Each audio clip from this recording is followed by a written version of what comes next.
بسم اللہ الرحمن الرحیم۔ آخرت کے تصور کے حوالے سے جس غلط فہمی کا آج ہمیں تذکرہ کرنا ہے، اسے دور کرنے کی کوشش کرنی ہے، وہ یہ تصور ہے کہ یہ کہا جاتا ہے کہ جنت میں زیر زمین نہریں ہوں گی، یعنی انڈر گراؤنڈ نہریں ہوں گی، اور یہ تصور دراصل پیدا ہوا ہے قرآن مجید کی ان آیتوں کے ایک ترجمے سے جو عام طور سے کیا جاتا ہے۔ قرآن مجید میں یہ آتا ہے کہ جنات تجری من تحتہا الانہار، یعنی جنت یا یہ وہ باغات ہوں گے،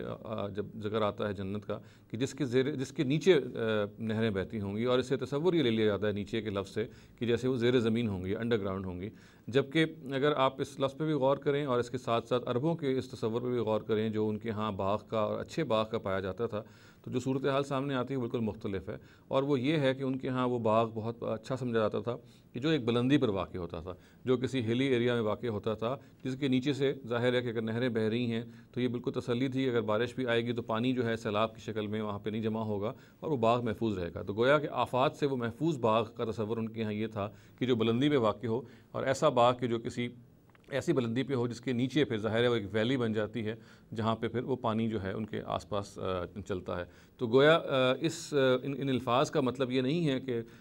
ان باغوں کے اندر یعنی جنت کے باغوں کے نیچے یعنی زیر زمین نہریں ہوں گی، بلکہ اس کا مطلب یہ اصل میں یہ ہے کہ یہ باغ اونچائی پہ ہوں گے، یہ باغ ایک ایسی اونچائی پہ ہوں گے کہ جس کے نتیجے میں کوئی سیلاب وغیرہ جو ہے ان کو خراب نہیں کر سکے گا، اور اونچائی پہ ہونے کے نتیجے میں جو بھی نہریں ہوں گی وہ ان کے نیچے بہہ رہی ہوں گی۔ گویا کہ آس پاس جیسے ہم دیکھتے ہیں کہ ہلز کے اوپر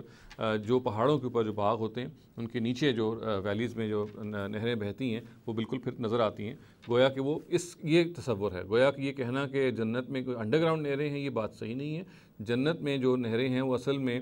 چونکہ جنت جو ہے یا باغ خود ایک بلندی پر واقع ہوئے ہوں گے، تو اس بلندی کے حوالے سے جو نہریں ہوں گی ظاہر ہے وہ ان کے نیچے ہی بہہ رہی ہوں گی، گویا کہ اونچائی کے حوالے سے یہ ذکر آیا ہے، اور یہ قرآن مجید کا ظاہر ہے کہ ہمیں اس عرف سے ہمیں واقف رہنا چاہیے۔ اقول قولی ھذا واستغفر اللہ لی ولکم ولسائر المسلمین والمسلمات۔